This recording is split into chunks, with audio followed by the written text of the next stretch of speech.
हो फुरीस सालिंच मुगे चेड्यागे हिंग एक्सिडेंट जायन बांदलोलो 23 मे तेका एक्सिडेंट जालो आनीक 23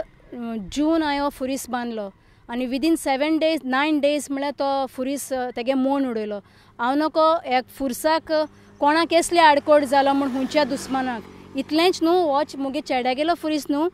चांदोर आमगे आल्मा फुरीस तशेंच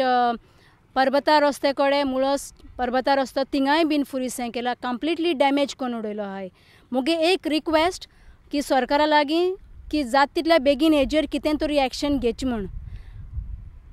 आनी हें इतलेंच न्हू प्लस पेट्रोलिमाकूय बीन पुलीस बंदोबस्त कितें तरी कोन्न दवरची स्ट्रिक्ट कितें तरी हें करचें म्हूण मुगे रिक्वेस्ट.